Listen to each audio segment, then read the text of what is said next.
Yo, today in this video we will be watching Fortnite FNCS. So, let's do this.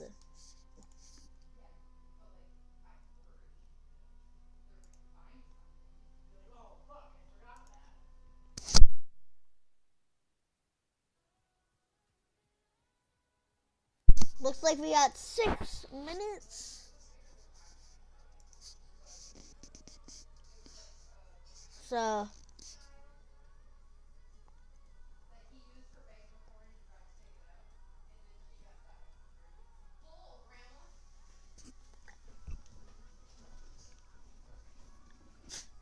hashtag gonna need milk.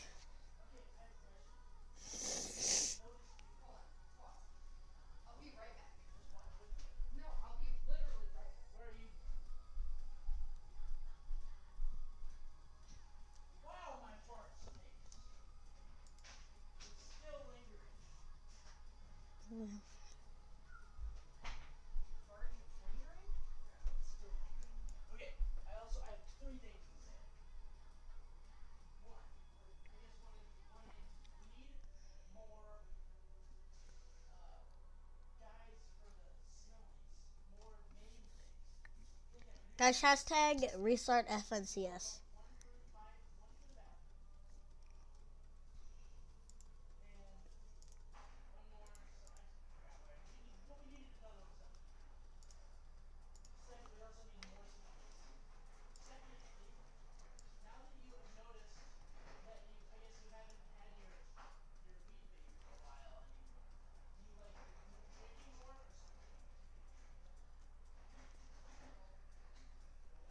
Alright.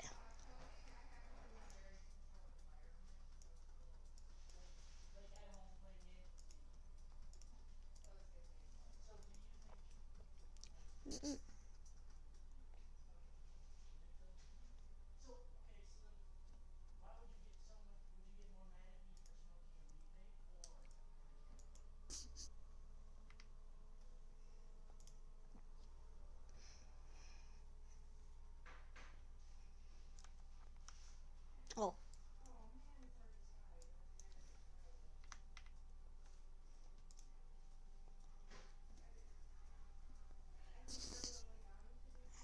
Alright guys, so it looks like we got F4 Chris and Drew Bry on the team with 7 golden and zone.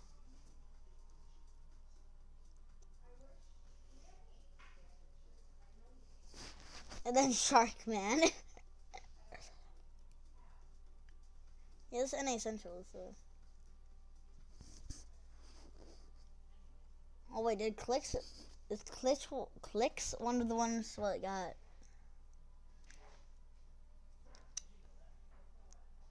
Oh my god. Really, did Glitch fit? Yeah, this really just restart it.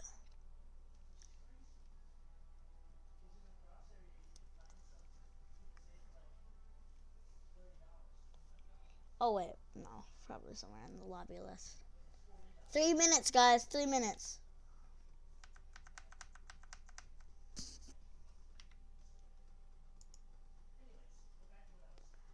Oh crap, I forgot to turn on my audio. Alright, so we gotta do a sport. So we're gonna watch Fortnite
So 1 more minute.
Set, go for the show.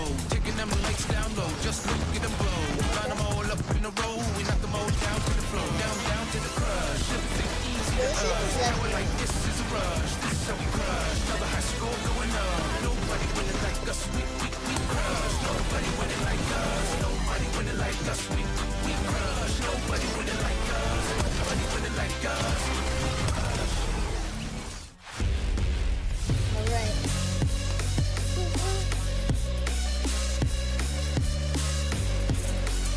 Y'all.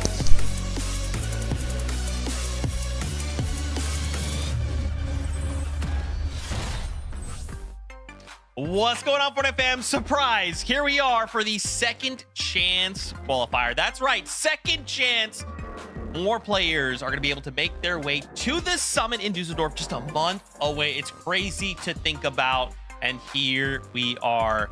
If you don't believe in second chances, maybe you should. Why don't we get your analyst in here? It's Kelly Link. It's Vivid. Guys, here we are for the second chance. For players that thought it was over, what's up? They've been given a second chance to fight for a spot at the summit. What a time to be alive. You know, Zeke, I've always believed in second chances, but do I believe in second chances? Well, Epic is going to be figuring that out today. Which 7 teams are going to be joining the 50 that have already gone on to Dusseldorf, plus the few that have gone on through today? Vivid, there's so many questions that are going to be answered. I am excited to figure those out.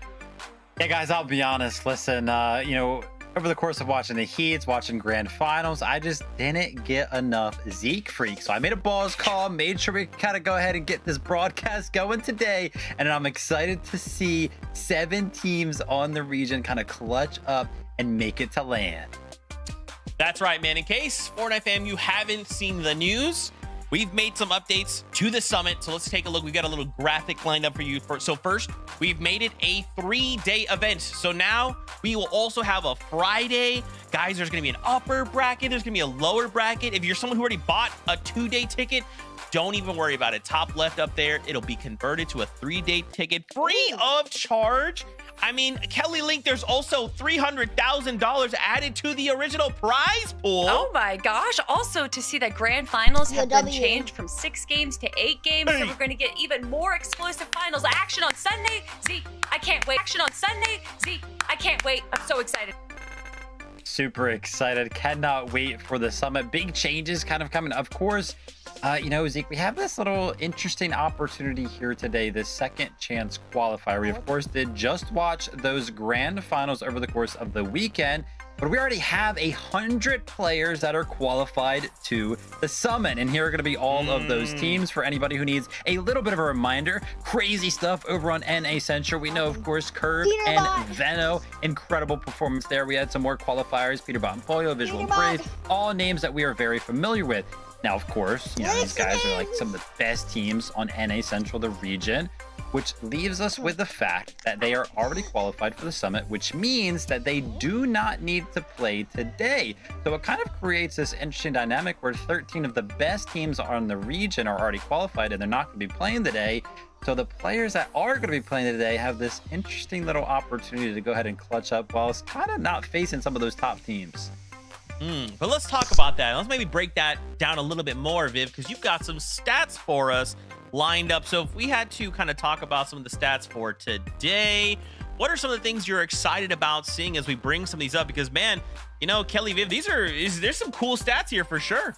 Ooh, of course, looking at the FNCS Finals appearances, having 320 under the 100 players that we already have. But I'm actually going to take a quick look at the bottom of this list right here, because players with 0 FNCS Finals, 31. But players with 0 LAN Finals is 93. So the consideration that we might have a player or a team that has not even been in an FNCS Grand Finals go to a LAN is pretty wild. Those finals appearances actually kind of match up with the numbers that we were seeing in Heat. So the competition for this second chance qualifier is still going to be pretty fierce. Not to mention there's 38 Major 1 Grand Finalists here. Teams or players that kind of already had an opportunity to qualify to the summit. And we know over the course of the weekend, you needed to get top 13 to qualify to the LAN. But today it's going to be a little bit harder because you're going to have to get top 7. So are those returning players, are they going to be able to clutch up today? It'll be interesting to see. But Viv, how many points would you imagine we would need to clutch up to be in that top 7? Break it down with more stats. The numbers, man, there's so many numbers. Yeah, I kind of wanted to get a little bit of a reference point to see what we can kind of expect. So I went ahead, I took a look at Grand Finals that just happened this weekend, which had the exact same format with the placement and the eliminations. So if you take a look at it, the first row there will be NAC top 7 from just day 1 points. So that was going to be 262. If you go down a couple of lines, it'll be NAC top 7 from just the points that teams were able to secure on day number 2, right? That was going to be the top 7 threshold. As you can see, 262 to 294. Maybe we can kind of guess that it's going to be around like 280. And we were kind of seeing a similar thing over on EU when we took a look at the grand finals points over there as well.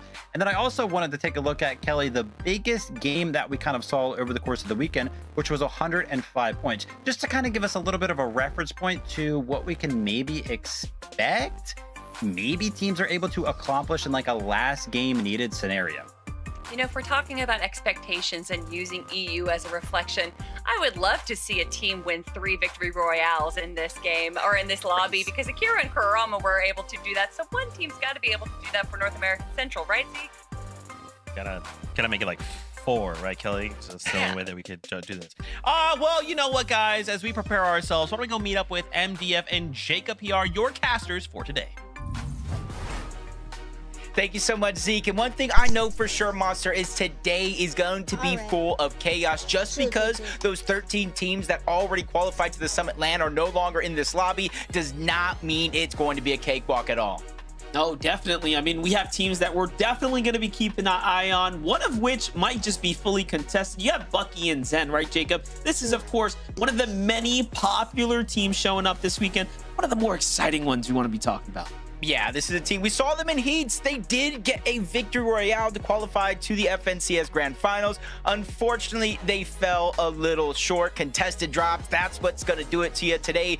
They landing at Sandy Strip. So although they are going to be contested, Monster, it's a much better drop spot. And that kind of leads to the next storyline. And we know what Bucky can do in big moments. This is Zen's chance to shine. We all know him as the guy you want on your team in Zone Wars. But this is a moment to be the Zone Wars guy and move into an FNCS superstar. We got some highlights here. He clutched up a big solo win just to get to this lobby.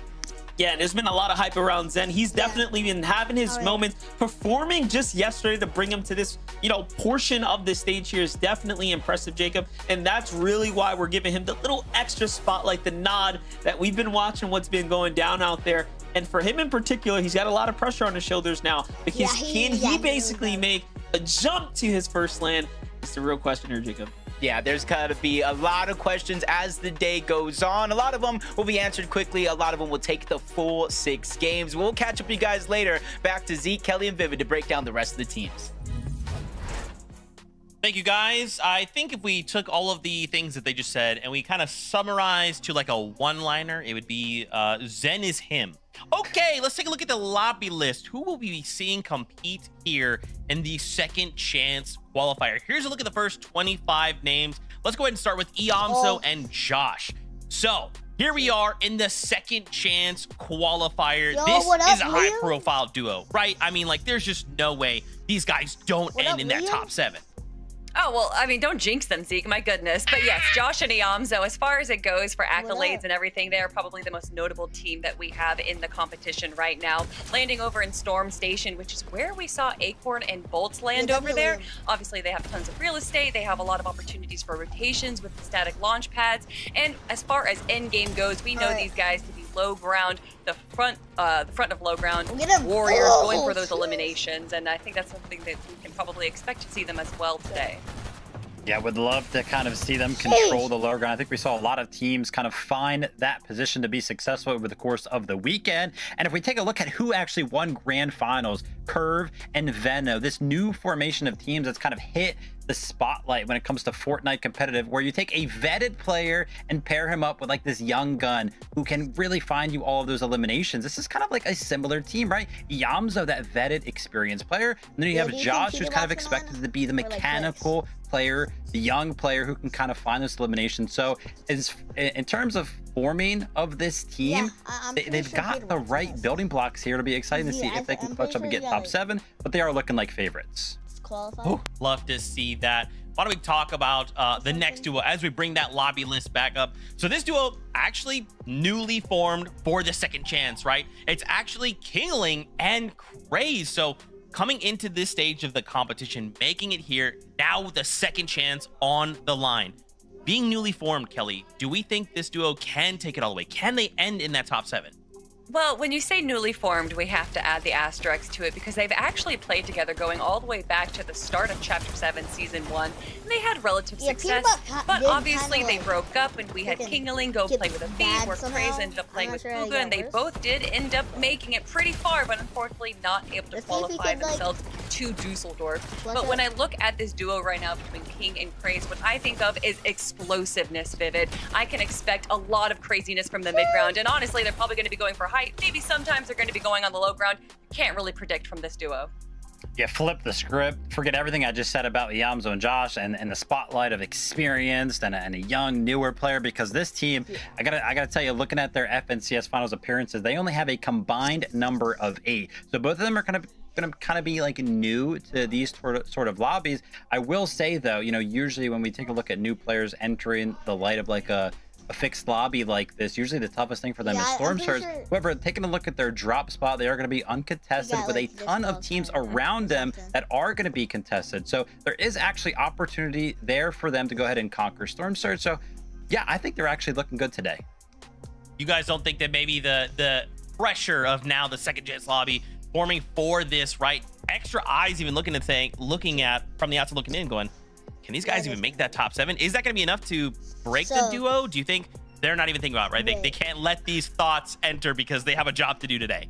I do wonder what the mental state is for a lot of our teams going into this, because we know that there's so many differences when we see the last chance qualifier and then when we see a grand finals lobby, even from what we see in the heats, there's a much different meta.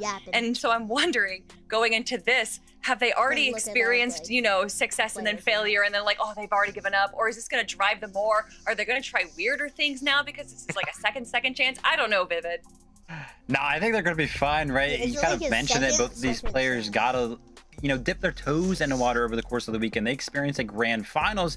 Second chance qualifier should be a little bit easier. You don't have those 13 top teams over here. So no, I think they're going to do fine. I think a little bit of the pressure is actually taken off today. Okay, that's what I like to hear. That's what I like to hear. Let's bring up that lobby list one last time. This time, we will flip on over to page 2 to kind of give you a more complete picture of who all will be competing in the second chance qualifier. A final duo to talk about here, Shadow and Virgo. So we've seen these guys pop off already, right? And now we are here in the second chance. This has to Liam. bode well, right, Kelly? Like, we've seen pop off performances from them before. Placing top 10 feels pretty doable. All right. Oh, it feels definitely doable. I mean, you're talking about pop-off performances. If we watch the qualifiers for this second chance, Shadow and Virgo ended it off with 153 Oh, eliminations. The next the next highest was 110. Oh, he's so they are lagging definitely crazy. doing well as far as eliminations go. And you know, it's Shadow and Virgo. Vivid is a big fan of them, so I'll let him take it from here. I mean, I really am just a big fan of these guys. I swear, every single time I see Shadow in an FNCS Grand Finals lobby, because he's been consistently finding his way there, I've been like, yeah, I swear that guy has potential, man. I really want to see him pop off. And it's easy to look at this duo as being favorites when you just take a look at the play-in portion of the second chance qualifier, which happened yesterday, where, of course, they did get first place, Let's get this, 556 yeah. points. But Yo, who do you even think's gonna leading up win, into, man? like, grands, right? Scrims, the heats, you know, play-ins prior to that, they really did look like a very good duo. And the eliminations are really what just stand out. Obviously, it stood out in the play-ins yesterday, 153, the team that got the most, but that was the trend even prior to this the second chance qualifier. They were constantly finding wins in scrim games. They were constantly finding eliminations over there as well. So this duo is really flying under the radar right now, and I'm happy that we get a chance to see them play today. That's right, man. Only a little bit longer before we kick off the competition. I want to get your guys' kind of thoughts. This being the second chance qualifier, we have 6 games to make something happen. We have to end top 7. Where are you guys at on your hype levels? I mean, we've never done one of these before, right? So first time for everything. Oh, I'm a little hype. I'm a little scared and nervous. I don't know. I would say, let's say a 6. I mean, listen, I thought we were kind of done with Fortnite until we actually hit the summit, but no, we got this big surprise here. 6 games of Fortnite. NAC always delivers. I'm excited. Yo, bro. Fortnite fam, we hope you guys are locked in and as excited as we are. It is competition excited. time. Remember, we're going to be saying it all games long. 6 games. You need to be top 7 in consistency to head on through to the summit. Jacob PR, MDF, take it away. You know, Zeke, I am just as excited for today's games of action. I'm kind of sitting comfortable in my chair now, but I know I'm going to be the edge of it by the day is over. Monster, these teams that qualified today, they go to the summit land, but they don't go to day 1. They go directly into day 2. So it makes me wonder, how much does that change things for them? Yeah, it's going to be a really important kind of scenario here at play, right? You have this second chance now to try to make your way to land, a first of its kind that we've never seen. What's at stake right now? Positioning and overall consistency is just the name of the game. You know, one might argue that the win and you're in condition was a lot easier to get through. So this is going to be a pretty competitive format, Jacob, as far as getting the 7 best teams here from NA and sending them to Germany. Yeah, and if any of the regions taught us anything, this one is literally going to go down to the 6th and final game to who makes it in. But we got the start of a journey today, so let's jump right into the battle bus and take it away. Yo, keep on doing that. All right, Jacob. Enough's enough. We get to jump in this battle bus one more time. Almost a surprise battle bus, if you will. Even ourselves had, you know, just found out like, oh snap, we get a whole broadcast for this. This is exciting. So what a treat for us. We get this NA competition here on hand. Kicking things off, we already see new teams as well forming together, right? You got Skittle and Cam Slam here. That, to me, was also a surprise coming into the qualifier yesterday to even see what teams made it to this final stage.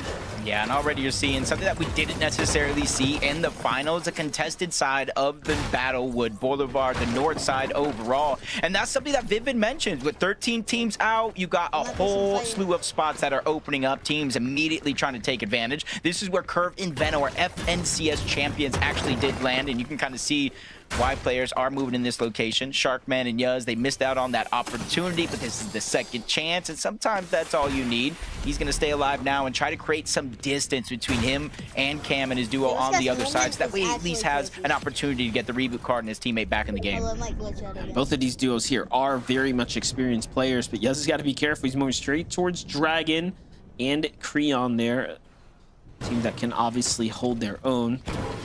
All in all, though, I mean, it makes sense that teams would want to claim the Battlewood Boulevard. You know, the strategy's already been played out. The playbook, if you will, is out there. Zen and Bucky, though, the team that obviously we've been excited to watch play out here now that we're in the second chance kind of format. Obviously, they had a chance within the grand finals, you know, to try to make their stake, their claim to land. However, this is their redemption opportunity. And I know we kind of see a lot of contested fights. Sometimes they go head-to-head just like this. Other times, try to disengage on out. Sandy Strip, in theory, is going to be big enough. But Bucky said it himself. We are fighting here. No matter who lands here, 2 teams, 3 teams, heck, you can send the whole lobby. They're ready to duke it out. And already you kind of see shades of that happening. Bucky trying to get a whole nother angle. This is where things might slow down just a little bit because the material count. That's a whole different level of confidence when you're able to push in, take control of the pieces, and try to go for some big shots. And Bucky right now has a lot of those materials for the duo. Yeah, also just the ammo starting to run low as well. So you can tell this is being pretty dragged out, and all sides have done very little farming. Even Zen has to drop his AR here, swap into the pistol for now. Meanwhile, Bobby and Kicks just playing ultimate low here, trying to buy some time, trying to maximize whatever material counts they can get. Tough spot to be in if you're Bobby and Kicks. Better spot for Bucky and Zen, who are kind of dictating the pace here. And I like this idea. They're not necessarily disengaging in terms of like leaving the actual POI altogether. They realized what's happening and how their opponents are playing that fight. You don't want to stay stagnant in this position, not being able to farm up and to loot. So Zen and Bucky, they're just going towards the outskirts of the actual POI, getting some extra loot, but you can see they keep looking in that direction, Monster. They're ready to fight it if it still comes down to it and if that opportunity opens up. But as that one slows down, we go to the other side of the map where Yamzo and Josh. Yamzo for a while now, community talking to him. He's the future of Fortnite. He's that guy. And then he teams up with Josh, who honestly, him being here, you know, he got that PC from Click, so you almost got to thank him for getting this big opportunity here now playing with Yamzo. They have been lighting up the leaderboards, and honestly, I would be surprised to not see him at the semi-line. Yeah, and then you have the Josh recent signing as well, right? So a lot of good things happening for the duo, at least now. You get to see how they perform. That's, I mean, honestly, an easy shoe-in here for top 7. As is, I feel like Shadow and Virgo, right? There are definitely some teams here that are strong, very, very strong duos that we expect to do well. It's just going to come down to a matter of can they step up to the expectations the community has of them. Rising Curly on the other side, one of those teams that just came up short. What do you think about this duo here, Jacob? I like it. For, you know, Rise, you know, we've seen him around FNCS for years. You probably longer than me. You've been a mainstay on the broadcast for quite a while. You know, just coming into this, you know, he hasn't had the best teammate options, but it almost goes to show, like, his passion. When he's passionate, when he's dedicated and putting the time in the game, he has some good duos. He has some good chances, but when he's not, that's when you see a slip up. I think this Rise is passionate. He's dedicated. He's playing with Curly. Again, we talk about the experienced players kind of playing with the new guard. That's another example here, and they're uncontested this time around, so I do have high hope for them, especially Rise being one of the better IGLs in the region overall. But you're seeing how this one's playing out. The zone is kind of pulling these teams towards the south overall, maybe the center of the map. And so for the teams that are landing on the outskirts, they're more focused on rotating in towards the zone, gaining some scraps. You see Yemity here along with Avenger. They are missing a ton of metal, which is one of the most precious resources that we have. And this is kind of the name of the game. Stay away from those early game fights, keep your surge intact, and just trying to figure out what fills the rest of your loadout. I am a bit concerned, though, when I see teams stay this long in the storm early on. We've seen it come back around to bite them multiple times now throughout the last couple weeks here on the main stage. Yeah, they're gonna get I feel like it's inevitable. But for now, things are pretty chill. Chris and Drew had, I want to say, a fair amount of success in their fights, at least in the early game, right? We saw Peterbot, we saw Boya trying to push this team in. They really didn't or weren't successfully able to fully eliminate them. However, you can tell that, I mean, clearly something went wrong with their overall earning points strategy. So they're mixing things up, right? Coming up to the Frigid Fortress, we don't really see this team kind of move in this general direction, at least not from what I can remember. So I am curious to see if Chris and Drew can piece together a new strategy, a fresh strategy coming into this week.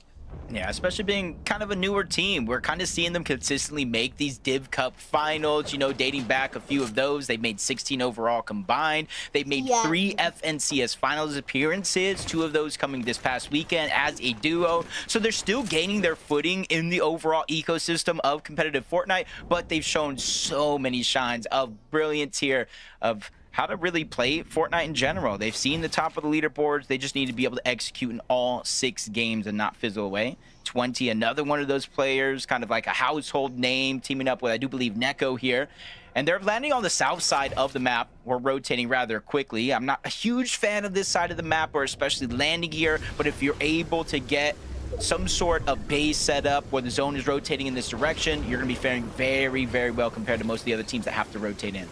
Yeah, for now the Storm is favoring that eastern and southern area. Threats and Veer, on the other hand, completely different story. They've had moments where they were shining up at the top, and then, of course, their bad string of games that set them off the pace for qualification. Now, we're back here at the second chance. Definitely will be keeping an eye on this team and seeing what they can do to piece together a big win, hopefully, here on the weekend. G-Monster, SU, same can be set for this team, a team that is very confident and comfortable when it comes to taking fights. Like what they have going on here, though. Look at the loadout. Things seem to have been going well for them. Yeah, it's kind of another one of those teams that you're talking about, you know, breaking up after the grand finals. They placed 35th, 20th on 2 separate rosters, and then just kind of coming together here. And there was a lot of hope for the Dolzair and Ishu duo, along with G-Money and his duo. They just weren't able to execute. But this is the second chance. Sometimes you got to push that memory so far in the back of your mind, it's just no longer even there. It's not necessarily going to be a non-factor, but you see the zone forcing more and more teams into the south side of the map. You see just outside of the zone on the left side is going to be Dark Dominion. So there are a couple of mountain ranges in play here for Vert and Taki. They don't necessarily have control over them, but any teams rotating off of that mountain is definitely going to be in their line of sight. There's a favorite for Shadow in Virgo. Been following Shadow's competitive journey since I met him. But at his first LAN, actually, it was a little local tournament here in Texas.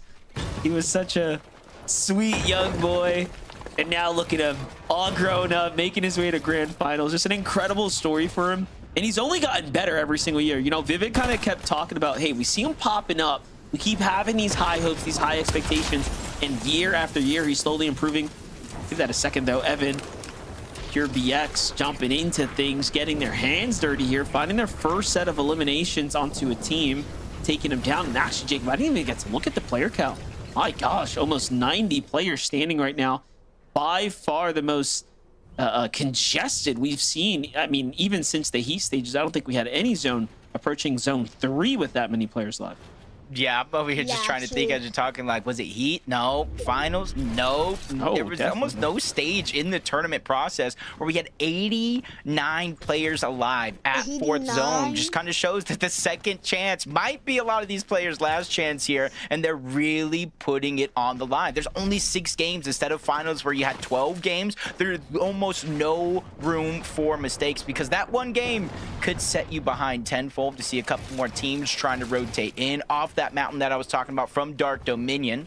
So you're seeing the shockwaves come in play, and that's just going to leave you open to getting tagged up from teams around the outskirts. So ready and waiting for other teams to rotate first. Even though Scare and Osid are barely on that line, they have all the time in the world to fix their position a few inches. Gotta be careful. You have Iamzo and Josh Raleigh lurking nearby as well, trying to see if the team's going to make a move. Big fan of Scare and Osid sticking together here. Definitely a team that has that rapport with one another.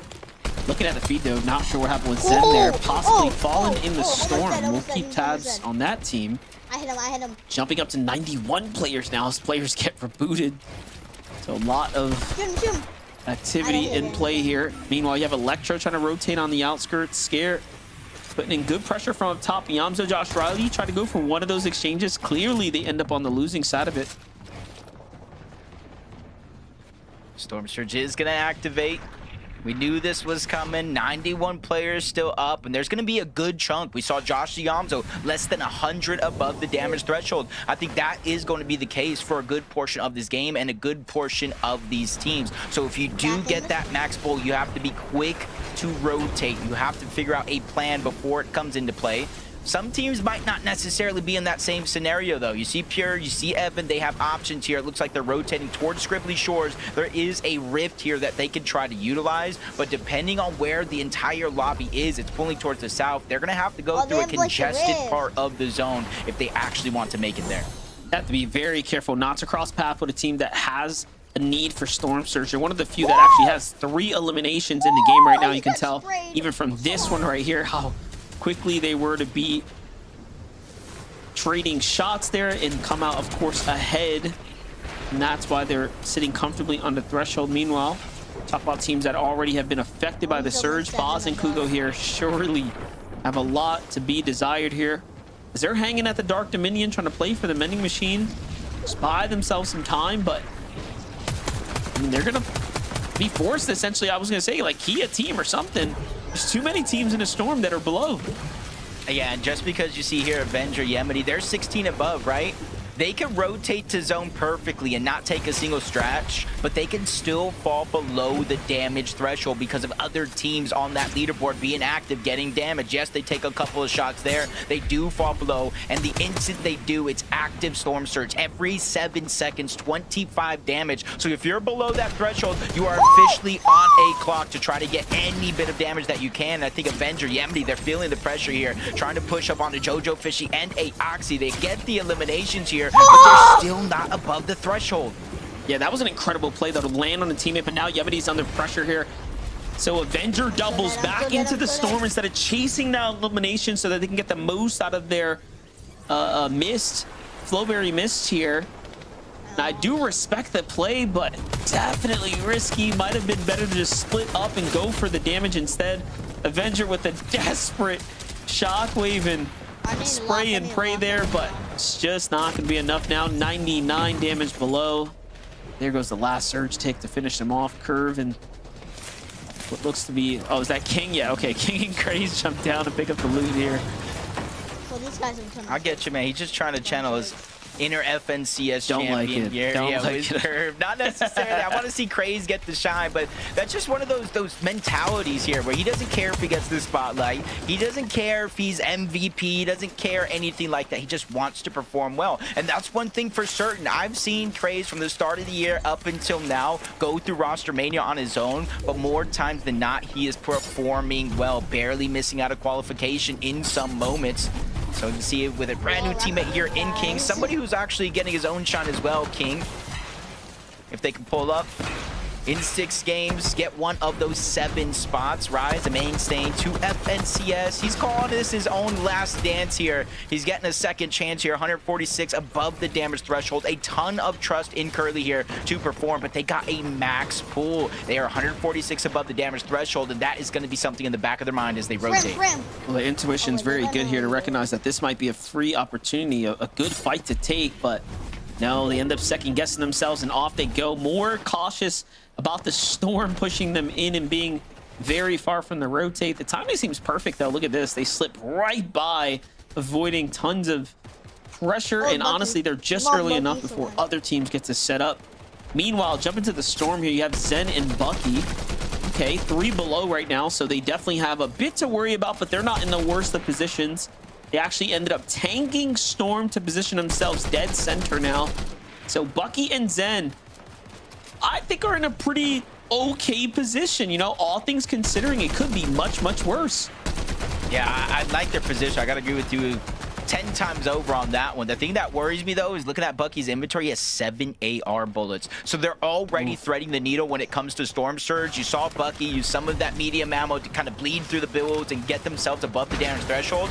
But eventually that's going to run out. Eventually they're going to need some sort of refresh. Josh Yamzo, they're feeling the pressure as well. 200 above. They try to go for a sneaky play onto Vert and Taki. They're already in a good position here, but seeing the pizza being dropped, that goes to show that both of them probably had an open item slot that they're trying to get rid of.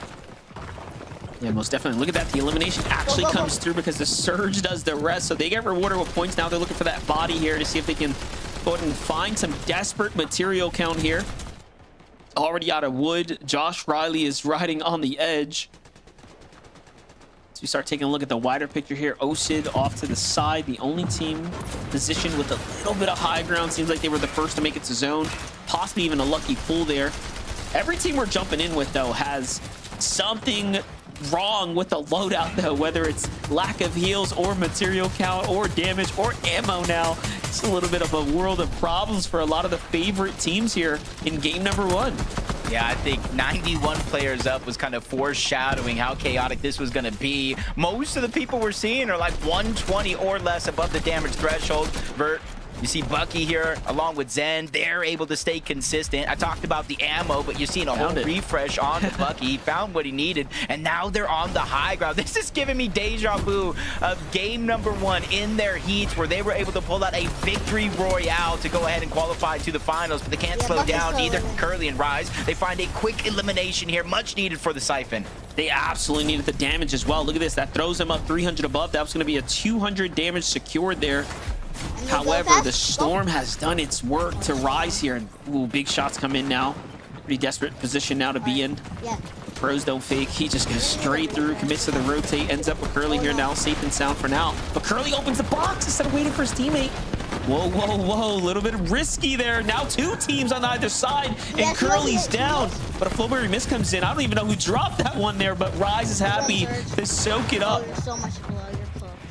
He just needs some damage here. 257. He has no heals. He cannot attempt to out-heal this. 6 players need to go down. Storm Surge will turn off. He's really down to 1 last minute. 214 below the damage threshold. He's really hoping and praying that either somebody makes a mistake or other teams look to get aggressive to try to pick up those points. Can only really take 3 more ticks here. 4 more players need to go down, and this is where he's trying to break through the walls, find any opportunity he can. Players up above and down below. That boxes him up. That toe zone, that scare, that get the elimination and take Rise out of game number 1. Yeah, they catch him with a quick edit there. I see CDZ and Raven still alive as well here coming into this end game. Now look at the difference though. Bucky, Zen in full control of the high ground. Storm Surge no longer a problem for them, and this is an optimal position to be in. They also have the win condition, a fresh pizza box, couple splashes. This is a lot to work with here for Bucky, but first you gotta just make it through this next couple of zones here. Trying to conserve a little bit of material. They go with the shockwave. And hey, we hyped them up for good reason. They might just be walking their way to their first win here, Jacob. Yeah, this is Zen's chance right now. I talk about going from just a regular old Zone Wars player that has a good reputation to a superstar in FNCS, in BR. They're one of the only teams on the high ground. Doesn't look like anybody's going to go up and try to contest them. Maybe not yet. There goes Stiff, Eulogy, Shadow, Virgo. Yamso's left by himself, so he's not going to go for it. Josh gets eliminated. The last splash is going to be used. He makes a mad dash in, but with only 4 builds left, Yamso is going to need a miracle because it's only the top 19. That's how stacked this lobby is. Barely any placement points so far for everybody's efforts. Yeah, that was a full desperate push for Yamso and Josh there. They try to just solo into a box and unfortunately get crashed on, and they needed that refresh there. So look at this. Bucky, Zen going back at it, but look, that ultimate high ground hold here has cost them so much. Yes, they're earning the placement points, but now they're starting to run out. They weren't able to get the refresher, not like Threats and Veer are doing here. 5 eliminations now. Things are starting to rack up for the team in the mid layer. Yeah, they're almost to halfway in the placement points. They got Elims and another one added to the total. Evan goes down. Threats immediately finds back-to-back eliminations here. A 3rd opportunity there, but they realize it's mainly focusing on getting to zone. That should be the plan. Stay away from all the danger. Jace goes up. Liam as well. Bucky and Zen, they're just nowhere to be found. Up until now, they said, hey, you might take our high ground, but it's not going to be for free. Can't respect Jace's play there. Jumps into the storm for a little bit, tries to buy himself some time. Liam still, and the end will control the high ground. And now Liam just takes a glance around, makes sure the coast is safe, and it surely is. And he's up top, and he's actually so gapped between him and the rest of the competition. He's got nothing to worry about. Down he comes here. Zen's still alive, though. Clutching up to top 5 there in the end. It's Shadow who takes him down. So you have Shadow still alive, too, playing this out as a solo in the mid layers. But this win is looking like it's going straight to Liam and Jace here. I'm just trying to figure out where's that solo at. Cam behind enemy lines. This could be a thorn in the size. He looks to shockwave in, makes a play onto Liam. First shot's gonna land, but unfortunately he falls all the way down below into the Lion's Den, where 20 Neko look to try to get this elimination on the solo player. They know he's by himself. That's 4 points. That's a refresh, everything they need, but he falls just a little too short. Virgo gets the elimination. Shadow as well joining hands. It's almost looking like a 2v2, but Cam is still alive. Yeah, definitely, and they want these extra positioning points here, and of course eliminations to go with it. Shadow and Virgo get crushed by Jace and Liam in the end, and just like that, they win with 8 eliminations, Jacob. And really, it could have went either way. No, it definitely can. It was looking like a Bucky and Zen game for a good portion of those ending moments, but they ran out of builds. They invested everything early, so Jace, congratulations along with Liam. Game number 1 has never looked easier, Zeke. Right, Jacob PR? This is the momentum we need to get ourselves started here in the second chance qualifier, right? With only 6 games available, we need these big pop-off games immediately, right, Kelly? To start, to get game 1 and go ahead and say, you know what? Little VR, sprinkle some 8 elims on top. Pretty good. Pretty good! Yeah, these pop-off games can definitely set them up to have a more easy go as the remaining 5 games go, where they're not necessarily going to have to constantly be getting top 3 and a bunch of eliminations. Now they can kind of just coast, honestly. And I'm not saying coast, they obviously still need to be making it to the end game, but literally by getting almost 100 points in game number 1, you are solidifying yourself up in the top of our leaderboard. So now they just need to play it cool, calm, and collected in it. Yeah, they have a huge jump start on the rest of the competition. And I gotta tell you right now, this is looking awesome for Liam and Jace. Jace is actually one of those players who has never qualified to a grand finals before and is now a front runner to go ahead and qualify to a LAN before a grand final. That would be great to see. Yeah, just a classic game there, right? We keep saying it time and time again on this region. A little bit of a late high ground take wins you games. Dude, super late, right? Like 10th, moving, flipping on over to 11th. I mean, you know, we saw it all grands long. Height is a path to success, right? So I'm excited to see how players adapt, because again, we only have 5 more games in this second chance qualifier. Players need to do everything they can to take advantage of it. Now, with that being said, that was just game number 1. We got to go to a break. When we come back, we start to prepare ourselves for game number 2. So we'll see you real soon.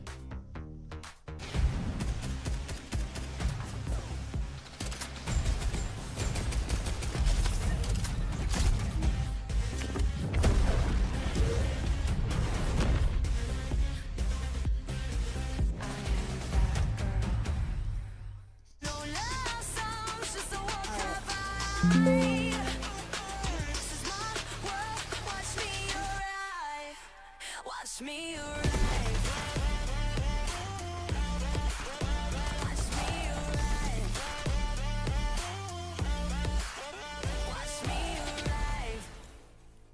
Two teammates have his back. Where's Nash? Gets the drop on the Marion. Stays alive. They're targeting out Vanya. Dreaming on. So Bucky's in 5th place.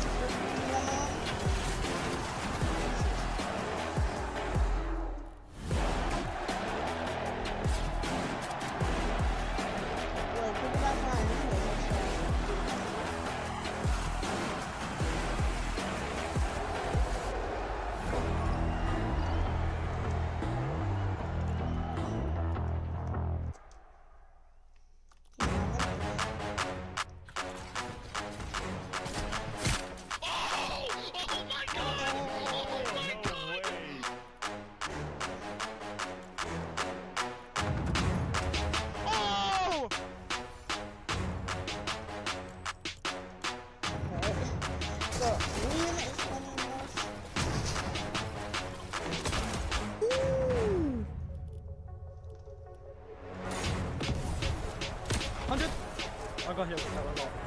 I'm popping in that bit. Wait. Go 6 build? No. Next up.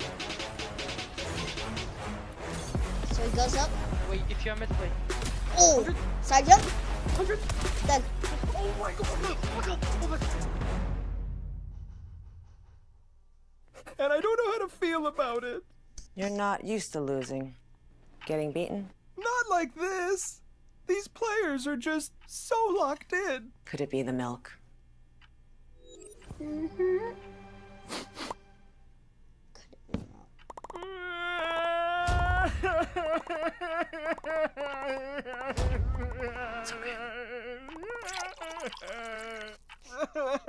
Don't need it. Stay there.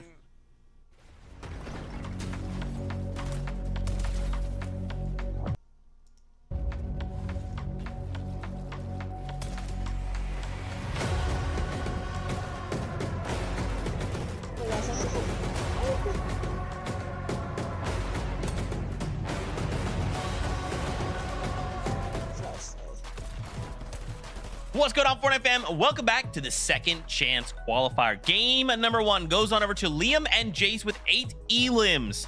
But now with 5 more games to go, we have to kind of start looking at not only the leaderboard to kind of start talking about what's going on, but maybe start making some informed decisions, because with only 5 games left to go, you know, Kelly, there's only so much room, but still, it's all good, right? As we kind of start to take a look at the standings and kind of see what we saw in that game, Bucky and Zen kind of making some moves there, Kelly. We saw him on the high ground for a little bit. I was like, okay, all right. I like what I'm seeing. Big moves coming from Big Bucky, of course, on high ground there. Taking it a little bit early, around zone 8, if I'm not mistaken, is when they looked like they were going to be taking it. And they were able to control it for quite a while, but however, it was Liam and Jace that went to go steal height and kind of put the foil into their plans. But you can see right here, Bucky and Zen going for that early rotate into the front zone around zone 7 to kind of take this early height, what we saw Clicks and Higgs doing a lot during the grand finals. And then once it went to zone 8, zone 9, kind of solidifying the control of it. However, just not able to hold on to it for the very end, but still doing a pretty good job with it at the start of endgame there. Yeah, they just play those early zones very, very well, right? 6th zone being one of the pivotal points for this team here, because they were actually struggling with Storm Surge, as was every other team, by the way, because at one point it was like 4th, 5th zone, 91 players alive. So very, very tough for a lot of our players to actually handle Storm Surge that game. But Bucky and Zed made the most of it. 6th zone right there. We're able to kind of get all of their damage needed from all those players kind of rotating over towards Sandy Strip. But yeah, some higher ground identity from Bucky and Zen early on. Would love to see them consistently kind of play for that and hopefully keep control of it next time.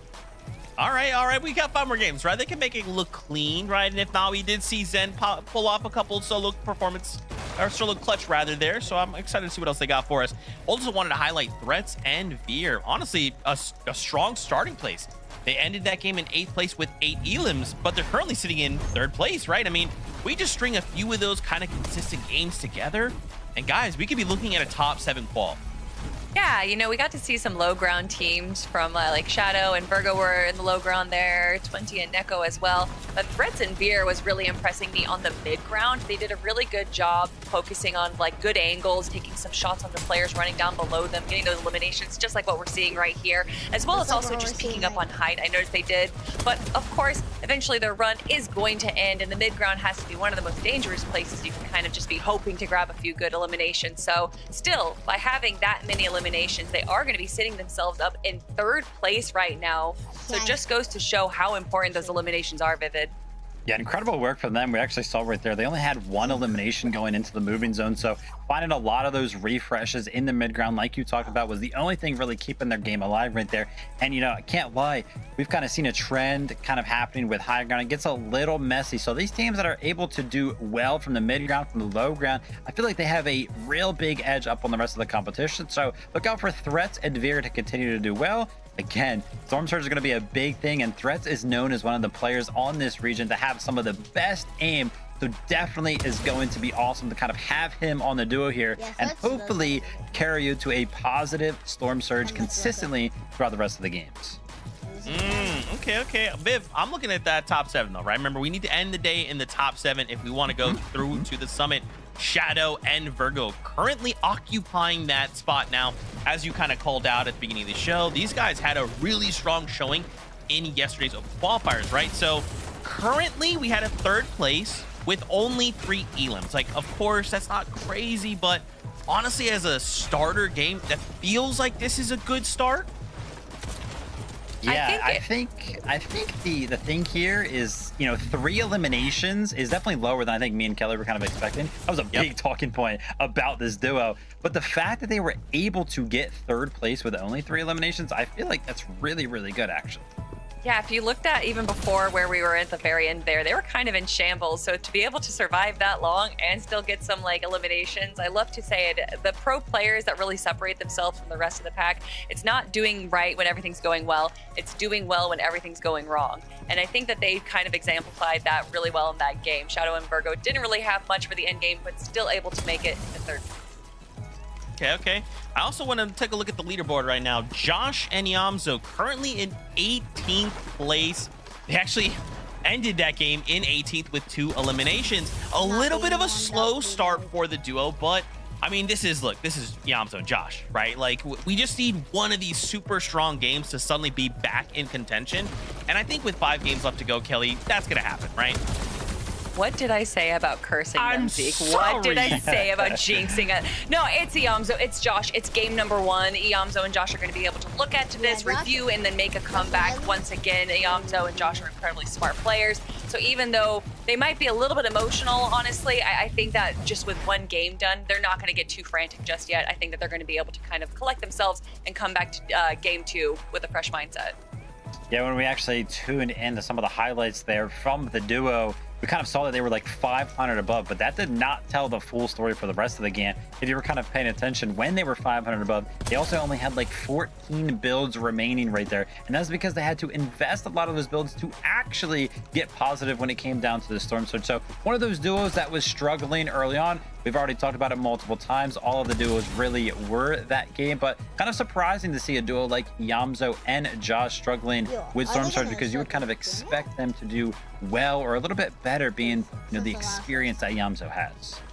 Yeah, look, we'll just chalk it up to like, hey, they're trying to figure out the meta within the meta that is the second chance, right? And obviously there's quite a bit of pressure to perform right now, right? This is it. This is that second chance.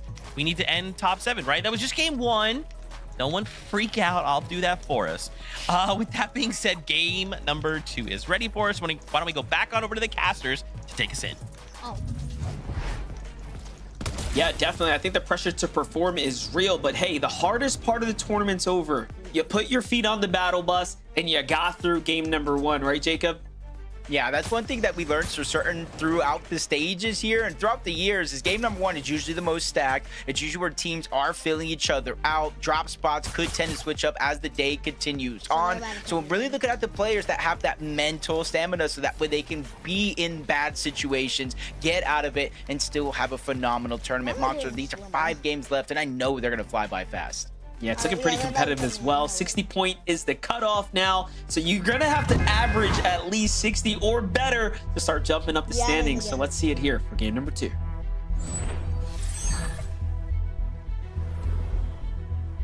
Like Monster said, 64 points. Shadow and Virgo, as of now, is going to be the line. And I'm going to continue to follow that as the day goes on. But a nice win by Liam and Jace, 97 points. They were able to get 8 eliminations as well. And that's one thing that we learned throughout the grand finals in general, is eliminations can literally carry your point threshold if you're not necessarily consistently in the top 8 or top 5. Yeah, that's the thing. Elims are the literal game changer, all things considering. Talk about such Skittles just catching Yuz out the sky here before he can even touch down. Sharkman gets tapped a few times as well, so a huge set of damage already swinging in their favor. Surely Cam's gonna find this body, right? You're not gonna let him roll away now. I think he actually does get away. They sparted out Sharkman as well. No real shields on the Sharkman. Does find the medkit to at least get up to 100 HP, but not sure how that one's going to last or how long it's going to last. You were right. They do find Yuz, though. So Sharkman officially by himself. Checking out the minimap here, and he's just trying to go towards the south side of the overall POI. But that one's going to be hard because you see Dragon and Creon on the south side of the actual zone. Yeah, definitely have continued to see them lurk about. Meanwhile, Bucky and Zen going back to business as usual. This is different from the last game. No standoff this time around, so Bucky and Zen have confidence surging right now as the stronger team at the Sandy Strip. They might have questioned themselves last time around, allowing Bobby's team to just base down and force themselves to sort of disengage and give them half of the POI, not this time. And do remember, because they did that, it cost them a lot of ammunition, right? They actually just decided, okay, we're just gonna go ahead and do what we need to do on this side of the drop here, and they let the team live, but now they have this advantage here to work with. Yeah, I like how they're not necessarily getting greedy either. They know Kix is in the POI somewhere by himself, but depending on what he looted up to start out with, he might not have a gold. He might have to go for that reboot card, so they have all the time in the world.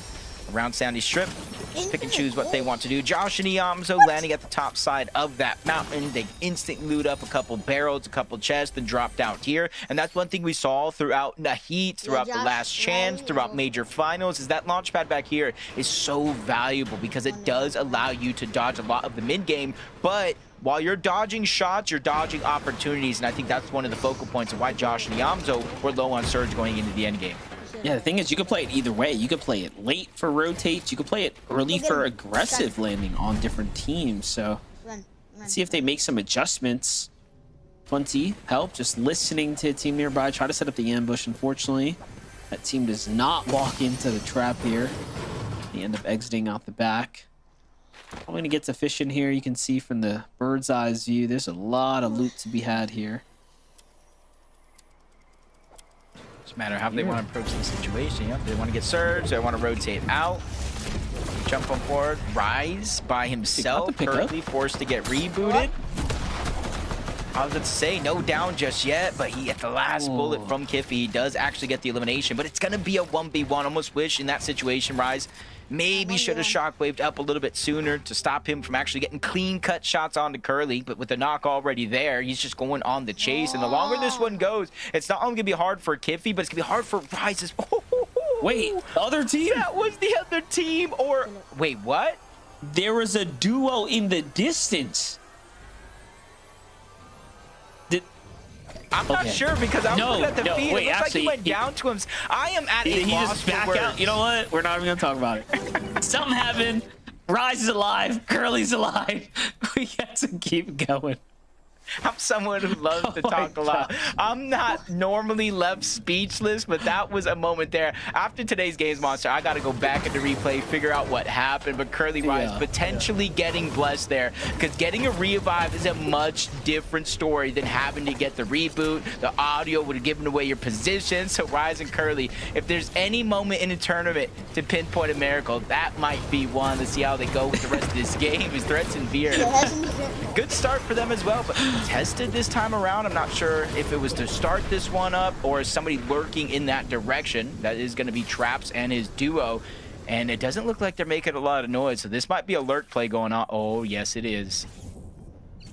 Like the lurk play here.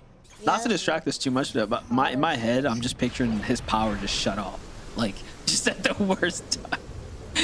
Oh my gosh. All right. Electro, Oak still alive here. You know, they had some success in the heats, right? Even in the finals. So kind of the back and forth with Electro, Oak. They are a team that can definitely hold their own in the early game. Playing into the wonky line, okay. Definitely appreciate the confidence to go for a tier 1 drop here. Not going to be as free, though. They're not the only one that want that wonky land. Yamity Avenger do tend to land over here throughout this part of the tournament. Both of them kind of going their separate ways early on. One team, though, is, you see, going to get control of that mini game. That's where you get a lot of the loot, a lot of the materials, and things like that. So you jump on board Craze and King, not too far away from their actual drop spot. They're immediately kind of basing up at that gas station on the outskirts of Squibbly Shores. It's going to really be up to King here to try to get as much surge as possible. And it's going to be up to Craze to kind of refill those empty item slots, get some extra heals. So if they do find themselves in a position waiting in the zone, it's not going to be for nothing. Look at this monster space for Osin and Scare here. All vision on the landscape at the moment. No one in sight, though. Surprisingly clear. This is just a huge time commitment too, right? To kind of stay back here, especially when the zone's on top of you. Meanwhile, you have Scare inside the Latte landing, just full maximizing his loadout right now. You have to think they have like a nice stash somewhere too. on the ramp in the POI. And normally a team that lands Lante, when the zone does pull away, they take that back launch pad. I call it the long pad. It goes higher, goes further, especially with the effects of the shockwave and the fizz. But with the zone going in their favor, they actually got a few options. They can use the launch pad. They can stay in that long base that they've built. So depending on where the zone continues to pull, it's going to see where their hand pulls. Back on board, Electro and Oak talked about this being a contested fight. Yemity is going to be underneath. Oak has one elimination. I don't see Yemity's teammate anywhere in sight, so this might be a little bit of a 2v1 situation here, but Electro goes in, gets caught off guard, taken down in an instant. If you're Yemity, that is one moment that you actually need. You see him going further and further towards the south side of Wonky Land, possibly towards that reboot or mending machine to try to get control of something. Yeah, there it is. Looks like he's got the reboot card, so he is big chilling now, and then back onto the offense he goes. You know what? I was giving a lot of respect to this team of Electro and Oak, but Yemity, you know, gotta put respect on the new blood, man. They're coming in, they're putting up the numbers, and just like that, they're finding highlights there, Jacob. Yeah, slides in the box, gets the elim, making sure that they don't get to touch the reboot van, but that's a lot of noise being made from the first attempt to this one. HQ encrypted. You see Aoxy and Jojo Fishy in the distance. So right now, a team that barely made it out, able to get the reboot. Looks like they're getting hunted early on. You see him trying to build a path for Avenger to fall into. Shots coming in from all directions. Not necessarily sure where he's going, but at least he's going to get down right next to Gemini. So getting that revive is going to be easier than not. But HQ encrypted don't want to let that be a possibility. Immediately jumping in. That's 4 more points, Monster. That's 1 step closer to the summit land. Yeah, good read there from HQ2. Encrypted just to kind of wait this one out, being super patient, but once the opportunity presented themselves, they pounce right into the box. And they catch it before it's fully constructed as well. So I think Yemity's gonna have a small lesson learned here to put that metal cone up sooner. Nonetheless, though, still in the game, right? They still have time to play this out. HQ encrypted now, even with the zone pulling away, they just been gifted a second option here. Instead of typically rotating in, now they're going to be able to use that wonky wheel. But there goes Electro, just making that mistake, overstepping his boundaries. When you have a 2v1, sometimes you just got to play your numbers as best as possible. Raven and CDZ over towards 4 Field. You know, we actually did get to see them not only qualify to the FNCS Grand Finals, but play in the Grand Finals as well. They played kind of drop spot roulette, landing at different spots on the map. They were definitely crushing dreams along the way there, and there's another moment as they get a clean elimination on Kale. That's going to be a full wipe because no knock comes into play, but that's a bit of noise that they made as the second team is strolling through 4 Fields. Yeah, it's pretty clear that Raven and CDZ are like right in between, you know, that they got to just learn how to close that gap between where they are and catching up to those tier 1s, right? In Grand Finals, they got a full sample of what it's like to fight a Peterbot and Boyo under the most stressful kind of set lobby settings, you know? And obviously they came up a little short, but they're looking sharper than ever right now. Last game, they did earn just ever so slight amount of points, but they were getting really close to that end game. So they could patch things up.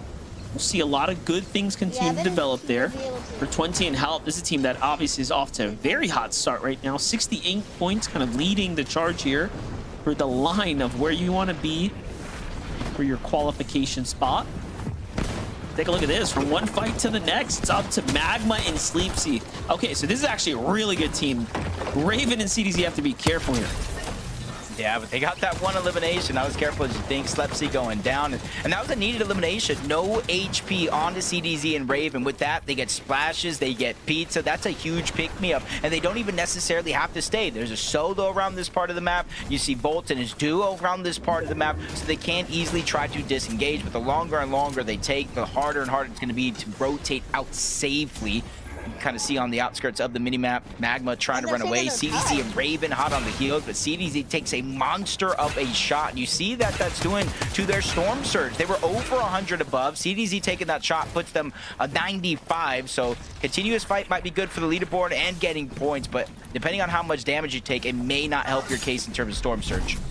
Yeah, I'm thinking now maybe, I was going to say maybe you have to finish this, but they feel differently. They're thinking to themselves, all right, let's not mess around with this Storm right here.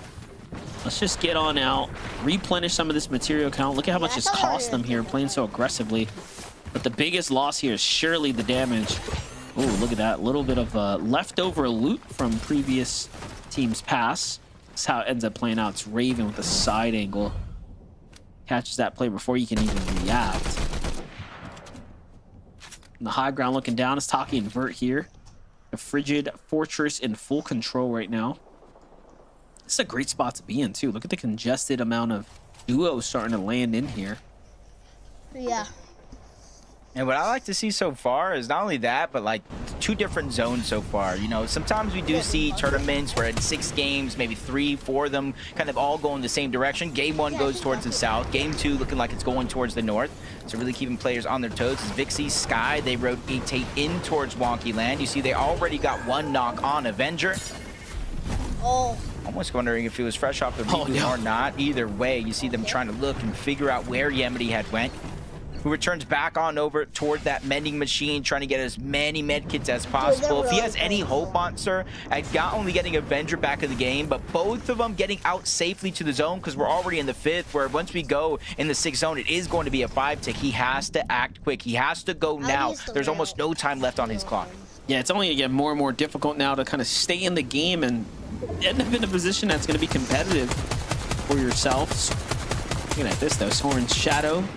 And of course, Virgo right now putting pressure onto Threats. I don't see Veer, so this is really bad. If you're Threats, obviously, who's underneath the surge, you can see the lightning bolts coming up from above here. Pizza in hand won't buy him some time, but he has no room to go ahead and pop it. Temptation is going to kick in. You're going to see all that loot right there. Someone's going to go for it. Of course, Shadow and Virgo want it. That's a big loss right there, and that's almost been the story of Threats throughout Major 1 in the entire competition. You know, having one good game followed out by something that is below par. He had 68 points in game number 1, 8th place, 8 elims, and then they fall so far below the curve in this one. But again, 6 games, plenty of time to make up for it. Bucky and Zen, they already did that, you know, already performing well in game number 1, 5th place, 6 elims, and we saw their contested spot in game number 1. It was disengaged. They didn't necessarily fail well in Surge, but look at the difference here. 5th zone, over 300 above that damage threshold. They did get the elimination, so they're already picking up where they left off. Yeah, I was going to say, keep in mind, you know, this time they got that elimination. They didn't get tagged up in the early game.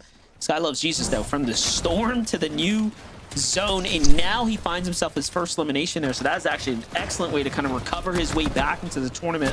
Hopefully he can get the full finish in the Siphon there. Surely needs that extra HP. Meanwhile, Skittle and Cam, I've seen them just get their hands dirty all throughout the tournament game so far.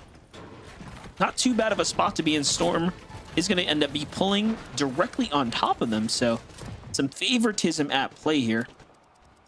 Take a look at things though from the sides. Oh, Ravens team's under surge. Rise looks to be under surge for a secondary alongside Curly and a few others here. Why does everyone have Even Diego and Keys here, 122. Really only having minis. I don't really see med kits here, so this one's going to be a big mountain to climb. Potentially out healing, it might be the play, but eventually it's going to turn on yet again, so maybe not. 1 mini left. They're going to have to go in. Keys tries to make that play happen, but he instantly gets shut down, making it harder for Diego plays to get above the damage threshold. 2 more ticks is all he can take. Less than 14 seconds. Tries to go in. He gets sent right back out of this lobby. So again, back-to-back games where Storm Surge really playing a role and proving that if you're above that threshold, you have more control over your destiny. Josh Nyamto again making up for that last one, well above the damage threshold this time around and not peeking unless they have to. Yeah, gotta play smart now, especially since they're doing well with the damage here, so no need to take any risk, and they're actually primed up right now. Plenty of ammo, heals, builds. This is the perfect spot to be in as you're approaching the end game with the 6 overdrive shocks on either of their loadouts, so this is perfect scenario right now to play for a win or at least a top 5. Looking at things from the top now, you still have Shadow Virgo in the game. You still have Jemity. How did he make it out the storm? I don't know, but I saw him catch an Elim in the feed too. He's just solo cruising right now. Meanwhile, Bucky and Zen going for a little bit of high ground here as they make the zone early, and they just didn't learn anything from the last game, did they? 36 builds, and Zen and Bucky are building for height. This is crazy. Yeah, this is one of those moments where you kind of look at it and it's like, yes, we got high ground, we're up above, and honestly, not too many teams contested them on the high ground until maybe 10th zone, 11th zone. They were out of build, no choice but to give it up. So it might be a good position for them to make it through these next couple stages of the game, but they're eventually gonna have to drop down and get an Elim. 67 above the damage threshold for Craze and King here. 42 points so far. 12 of them coming in this game alone through straight eliminations. Going to show how active the lobby is. Skittles and Cam, they were above the threshold, but in the next zone, they're going to fall below. And you're seeing their teeter-tottering, ping-ponging back and forth from 12 below the damage threshold to 130 above to instantly fall 51 below once more.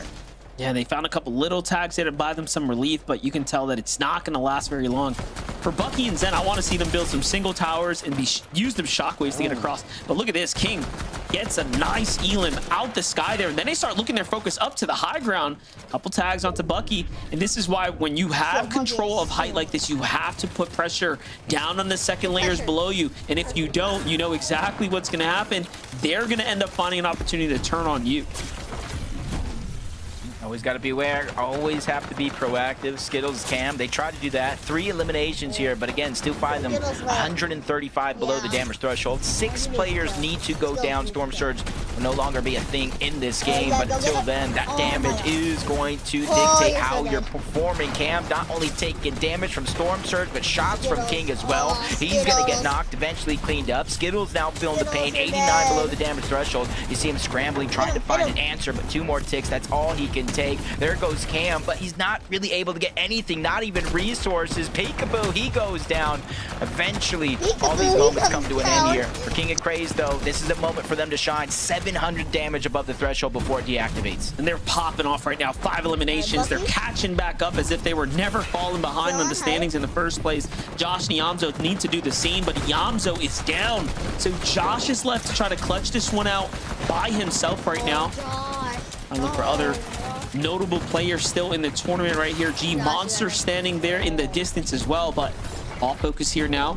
Bringing on to Josh. Storm's coming from behind, bounces back, so he gets a little bit of favoritism here with the zone, and this is going to play out really well because it's going to save him so much material right now.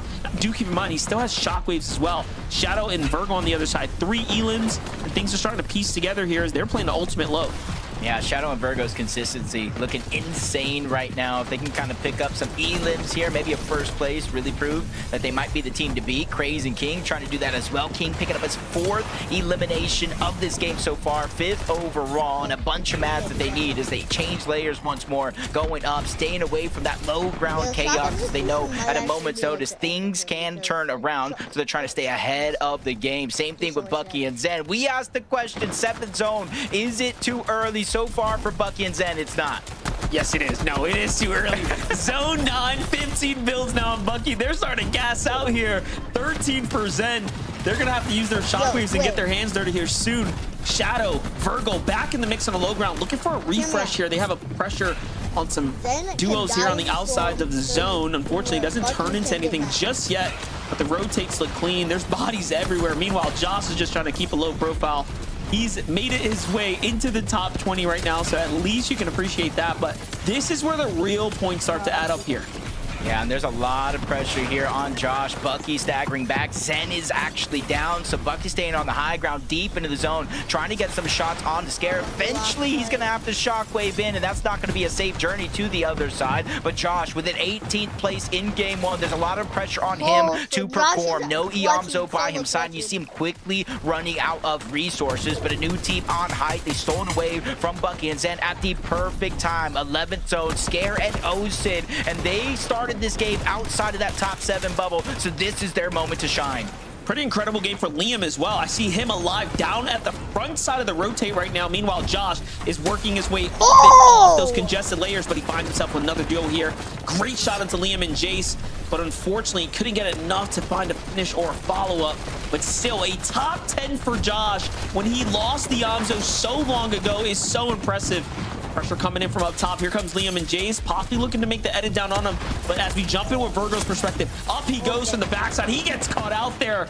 And here you have Mason and Aiden at 9 Oh, Mason's eliminations, dead. Jacob. So all of a sudden, new teams are showing up and putting up the numbers. Yeah, and you're seeing everybody that Oh, doesn't have builds that- has no choice but to drop down low. Light tries, Flex tries, one goes 11. down, the elimination gets cleaned up. Aiden and Mason are popping off, but it's really up to Aiden now. You said it yourself, 11 eliminations. They probably have the most mats in this game as of now, but being spotted out as a solo is not where you want to be, but good thing for him. Josh There's so Riley's much chaos going around, including Josh, who's barely surviving on a sliver of HP, simultaneously getting spotted out by high ground Osin and Scare, who dropped down, cleaned up that elimination. 5th place, not bad for Josh, though. Not bad at all. A top 5 with the deck of cards placed against them for Osin and Scare. Oh my They've God, managed to high ground. rocket their way up the standings. They're trying to earn that big 65 points here for placement points if you can get the win. Liam still in the game. This is going to be a massive load of points for them to continue to keep their dominant lead over the lobby so far. Aiden's still in the game, though. All in all, a very impressive game. Down goes Scare. Nicely done there. Straight into the box. Follows up, but Liam's shot is just too strong. And he's going to get the cleanup there, but Osin still has a win condition in his hands.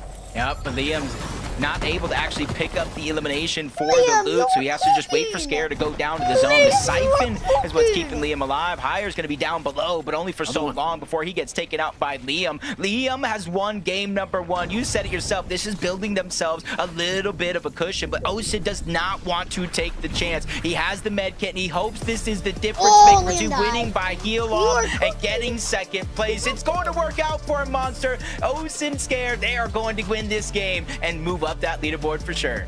Yeah, I was hoping there at the end. Maybe Liam found something to shockwave up to the top, but he didn't need it. Either way, you're going to be happy with a win and then a 2nd place. And for Osin and Scare, after falling behind in game number 1, talk about putting themselves back in the race here. Game 2 is wraps now. Scare and Osin Zeke win that one. Again, MDF, this is where we want to be, right? If we're going to pull out these victory royales, we want those to happen a little sooner in the day, right? Because that's momentum, that's confidence, that kind of instills us with a new fire that we can take into the remaining games. And Kelly, you know, we've seen Scare and Osin before, so I'm not surprised to see him in a situation where they can take it to a win. Obviously, a heal off, that's a strategy to win. So I'm glad to see that they kind of like, even though it kind of looked kind of shambly, it's like, hey, no, Zeke, we got the med kit. We're taking it to heal off. We know what you're doing. Stay over there as a host. I like that you say confidence when talking about this duo, because I think that they needed a big game for them to kind of build up some confidence to go from their grand finals and get 16th place, literally just outside of the threshold of going to Dusseldorf, had to have been a hit on their confidence. But then, of course, having the second chance announced, getting to come through the qualifiers, and then now winning game number 2, that is what we wanted to see. But, you know, you say, Zeke, that we saw them in shambles, but for me, this late high ground take, dropping down to grab some refreshes, yes, there was an unfortunate elimination onto Scare, but Osid played that high ground so well as a solo Vivid. Osid and Scare said, hold up, Liam and Jace, you guys are on to something with that little bit of a late high ground take. They copied it straight from their playbook, instilled it in game number 2, and it worked out perfectly for them. And honestly, even after watching grand finals this weekend, I feel like we didn't really see that many heal offs, or it didn't really feel like there was plenty of them. So to see a heal off early on in this competition just kind of speaks to how crazy this competition is right now and how bad some of these teams really want it. Yeah, man. I mean, you know, typically we don't see it come to that often. So these players are taking this extremely serious, right? This second chance means everything right here, right now. That was game number 2. We still have 4 more games to go before we say goodbye. So for now, a break. When we return, game 3 will be ready shortly. So don't you go anywhere. We'll see you right after this.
Você Google. Wait, if you are mid, wait. 100. 100. Oh my god. Oh my god. Oh my god. And I don't know how to feel about it. You're not used to losing. Getting beaten? Not like this. These players are just so locked in. Could it be the milk?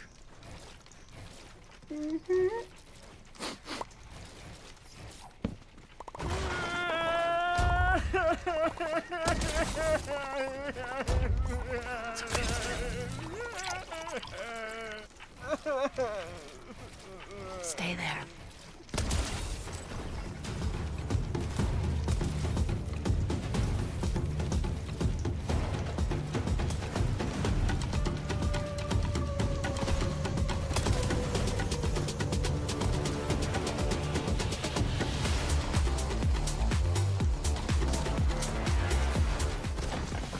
Welcome back, Fortnite fam, to the second chance qualifier. Game number 2 going to Scare and OSID. Big momentum for them, and we still have 4 games left to go. Of course, in first place is not Scare and OSID, though. It's actually Liam and Jace that are leading by 30 points. Kelly, Viv, Liam and Jace in just the first 2 games. First place, 8 elims. In this last game, second place with 2 elims. They are kind of keeping that consistency alive right now as far as placement is concerned. Obviously, in this last game, you know, we kind of wish we'd maybe had a little more points in terms of eliminations, but a second place is still mega points. I mean, you say that, but why? They're in first place right now. Whatever they're doing, true. they need to keep doing it. I mean, eliminations definitely is important and definitely one of the win conditions for some of our players. But I don't think that's the case for Liam and Jason.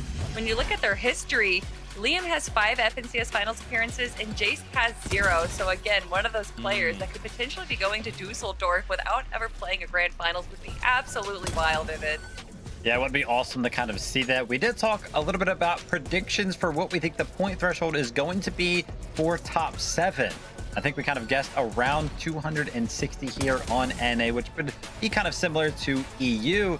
These guys are already on 160 points, and we have only played 2 games, which means that if that prediction comes through, they only need 100 points over the course of the next 4 games. So they are off to a splendid start. Oh, man, that's what I like to hear, Vivian. Give me more stats like that. Let's bring up those standings again as we continue to talk about more duos who performed well in this last game. Shadow and Virgo, we saw them there for a moment. 3rd place in this last game. We got an 8th place with 5 elims, right? So again, 8's not super high placement, but we are picking up eliminations. We just got to string these consistencies together, right, Kelly? And if Vivid, if what he said is true, this is another duo that isn't really that far away from qualifying, if those numbers are true. I mean, this is definitely a bit more of a return to form that we saw from Shadow and Virgo compared to game number 1, where we did see them grab a few mid-game eliminations and then convert that into a good low ground end game, but unfortunately did not have the game that they wanted to go. If I'm not mistaken, one of them actually ended up going to a solo. It was actually Virgo who was trying to go up the backside of Storm to steal height, but went down really quickly. It was actually Shadow that did that, but Virgo did end up eventually going down as well. So I love the play there. It looked like they were a little bit more confident in it, which is what we want to see out of them, but just a tiny little misstep on when to steal height there. Yeah, I mean, I think the name of the game today over the course of these 6 games is just going to be consistency. And I think a 3rd and an 8th puts them right where they want to be. They're definitely on track. I mean, you can't complain with them being in 3rd place right now. So Shadow and Virgo, even though we haven't really seen them have that pop-off high elim game that we were kind of talking about expecting them to have, they're still doing very, very well. So be on the lookout for that high elim game, because when that does happen, if it does, they're going to fly at the leaderboard. I like it. I like the vivid predictions. There was also something interesting that happened at the start of this last game that involved a door. Kelly Link, can you walk us through that, please? Well, it looked like Curly and Rise were kind of having a little bit of a difficult start to their game right there. Curly was actually knocked, but you know, when you're knocked, that doesn't mean that it's over just yet. With this new mechanic of being down, he's able to kind of flip-flop over to this door right here and be a little bit of a bait if we're talking about fish. Well, I think of bait, Vivid. And what is better than getting a refresh, an early elimination onto someone like Curly? Well, how about I stop you right there, Kiffy? No, you are going to get eliminated by Curly, who is down. Unfortunately, doesn't get the elim, but what a great play. Hook, line, and sinker. I'm not entirely sure. I wasn't sure that it was possible that you could knock somebody while you are knocked yourself, but that's what I'm talking about. NAC always delivers, always teaching us. We really do have it all. don't we? With that being said, game number 3 is ready for us. Let's hop back into all of the action with our casters. Take it away. I've never been more thankful for our analyst, Zeke, to really unsolved mysteries here. We were figuring out how did Curly get the elim? How did that guy go down? Was it a disconnect because the elim didn't go to the other team? But our mystery has been solved. Yeah, that was crazy. I couldn't have guessed it was the door. Dude, I was just laughing in my head like, he definitely had a power outage, but we were so wrong. It was even more epic than that. You know what? That might be the elim of the year. I know we talked about clutches and all that stuff, but that surely was super impressive. Yep, and as this one continues to shake down, man, top 7 get even more interesting. 98 points looks like it's the line after 2 games, and we're coming up on game number 3, Monster. It's not the halfway point until it's over, but it's a pivotal point in the entire tournament because how you get to play is dictated by where you stand on the leaderboard. Yeah, and looking at the leaderboard, that top 7 right now is definitely shaping up with teams that we expect to be there. So the experience are starting to heat up, and it sounds like the battle bus is ready. So let's do it one more time.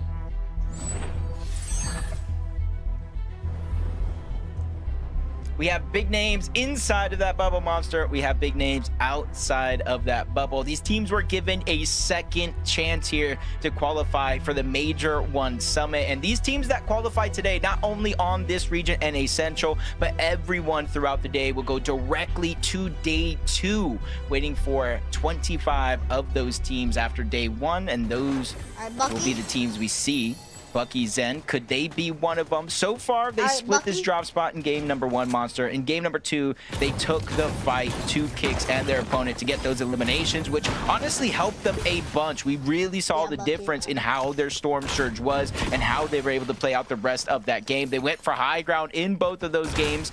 It didn't necessarily work out for them, but their team, honestly, Monster, Bucky, and Zen, I think they're going to go for high ground every single game they get a chance to. Yeah, I don't blame them. They're earning points. You know, they haven't been able to convert it into a win, but one thing's for certain, if you play Ultimate Height like that and you know you're going to gas out of material, one thing's for certain is that you are going to earn placement points. And I think they're content with that because top 7 is pretty gracious, right? If you can keep making end games and finding eliminations.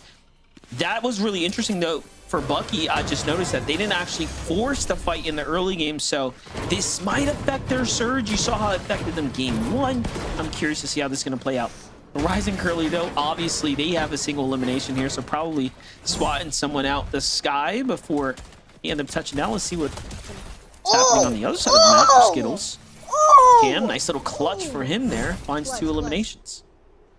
Big elim there. You're kind of seeing, depending on the bus path for a drop like this, it really shows, do you land at the actual building? Do you land at the mountain towards the north? And because they landed at the mountain towards the north, you guys saw it a second ago, you see it in the mini map, that allows for the other team contesting this spot to try to lurk in. And now Skittles, oh my gosh, going left instead of right. Those little differences. Again, Cam doesn't even know what he just escaped by going out the door instead of looting the rest of that building. Yeah, that would have been crazy. Just turns the corner, 2 skeletons or boxes on their heads jump out of nowhere, just ready to catch you. Well, for Volts, I'm sure they're regretting not opening fire when they had the chance to. Either way, though, Skittle and Cam are very much situated right now as one of the teams that will be making it to top 7 if they can remain as consistent as they have been. So better for them that they weren't caught early now here at the Battlewood Boulevard. I got to agree with that because even though they do have those 2 eliminations, they were early game eliminations. So the maximum amount of surge they could possibly have here is about 200, maybe a little bit more if they found minis, bandages, or anything like that. But I don't think that was the case.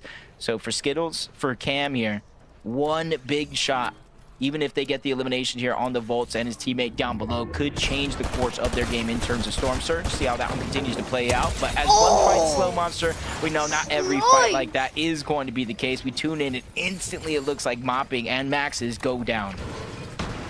Big eliminations there. Kale, Saf set themselves up for a big game ahead of them now. These are quick elims too. Look at all the loot they get to sit on right now. Big damage. And the zone pretty much on their side. So talk about finding a key opportunity to try to come back in the tournament. This is your chance to do so. Seeing a few teams here that need to come back. Some need a little bit more of a comeback than others, but you know, as Josh was clutching up, I was talking about the 18th place Josh and Yamzo had in game number 1. They only had 2 eliminations, so they really didn't have those points to make up for it. But Josh by himself clutches out a 5th place, 4 eliminations to really put them in contention. Skittles and Cam, they returned back to the scene of the crime, and it doesn't even look like Volts and them really were able to get much loot. They were lurking around hoping that Skittles and Cam made a mistake, but they came back and they made no mistakes. They get 2 more eliminations, 100 damage off of Cam, but overall with 4 eliminations, they have to be sitting pretty. 2 more possibly along the way as Dragon and Creon hear the noise and they third party. I mean, this is kind of crazy because Dragon and Creon haven't successfully earned points just yet, so this is a pretty big fight right now that they're trying to set themselves up for. Seems like they see all the wild builds coming out and they don't want to stick around too much longer there, but that could have went really bad. Take a look at this one more time from Skittles' perspective. Just gets jumped on like we knew would happen, but his reaction speed was super fast. He escapes out of there. Yeah, I like the opportunity that they took. Just got to be able to at least get the elimination, play with the numbers afterwards. But for Skittles and Cam, got to be looking good. 4 elims in the early game. Keys and Diego. This is a team that we saw last game go down to Surge. And it's really telling when you're below that threshold, when you kind of lose control over your game, depending how desperate you kind of go from there. For Diego and Keys, they were forced into a desperate situation, having to bum rush into the open onto the first team that they saw. So this time around, they continue to take damage. They just need to find a way out of it. Down goes the mist to try to go ahead and get the shield back up in play. Diego is taking charge of trying to hold on to their builds. Out goes the pizza. That's Foxy. That's Kugo that they got taken shot from. Jason Liam as well. So Dark Dominion may not have started as contested as it is, but as time passes, more and more teams rotate on over. Yeah, Jason Liam listening to all this go down, but then all of a sudden they become the targets of a fight. Jace almost caught and boxed up like a fish, but he manages to slide out the side. Liam's putting up an excellent defense here. He actually drops Ishu with a huge shotgun shot there, and all of a sudden they turn the entire table around, and it's their team who's now on the offense here. Ishu tries to crawl away, but it's not going to be enough. That's a heartbreaking moment right there, because it was looking so good. It was looking so good for G-Money and Ishu. They were third-partying, crashing in, trying to get some damage, but it just did not work out. Jason Liam able to turn that one around, and that's big. It just goes to show that Jason Liam not going down without a fight. 161 points coming into this game. They were first on the consistency leaderboard. They have a win already. They have 5 average eliminations per game and an average placing of 1.5. So they honestly, Vivid said it, they need to do the bare minimum to really close out the day. So going down there would have started the pressure cooker. I mean, look, one thing's, you know, we're seeing right now is that they're playing exceptionally well, you know. Getting a win is, okay, you could chalk it up to luck, then getting second place, then clutching a fight like that when you're boxed up and they have piece control over you, and you still turn that entire situation around. I mean, they're playing absurdly well right now. And this is all still happening, by the way, at the Dark Dominion. If you just glance over at the map, you can see how many teams are here, all of which are essentially in their little own skirmishes against themselves. Why does everyone? Keys and Diego have the bit of the high ground here over Fogsy and Kugo, but no one's giving this up without a real fight to the end. Yeah, dude. Sitting there talking about the amount of teams, I can see 4 teams, it looks like, directly in Dark Dominion. Another 4 teams on the outskirts. So if you find a way to survive this, it's still not going to be easy rotating on out, especially if your primary source of rotation is going to be those shockwaves. Once you're flying through the open, kind of leaves you susceptible to taking damage. And I think Diego and Keys kind of know going up out of Dark Dominion, especially with how much time it's actually taken, it's going to be hard. Especially with more and more teams lurking around. Northern Caliper, they're here as well. They're already underneath trying to catch anybody off guard. And that's why you see them lurking around. Northern trying to minimize the audio visuals that he's given up because there's danger around every single one of these corners. The shining moment for a lot of these teams, though, Monster, is it is in zone. So they don't necessarily have to move just yet. A little concerned there. I saw Shadow and Virgo just showing up, taking a bit of high ground there. Obviously, again, with how well Liam is playing, could see a clash between the top 7 teams going head to head. For Kale, Safs, they're continuing their dominance. Another set of eliminations here. Already at 12 points here. Came in with nothing. Earning more and more.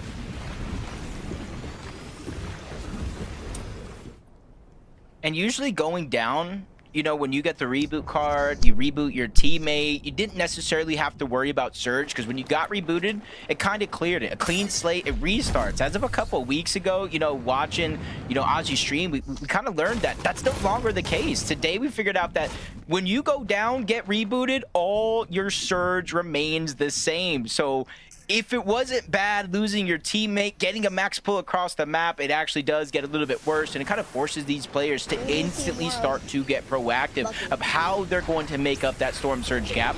For Rise and Curly, they're going to be one of those teams that doesn't necessarily have to worry about it. They got 2 eliminations. It's about how they're going to get the zone without taking too many shots.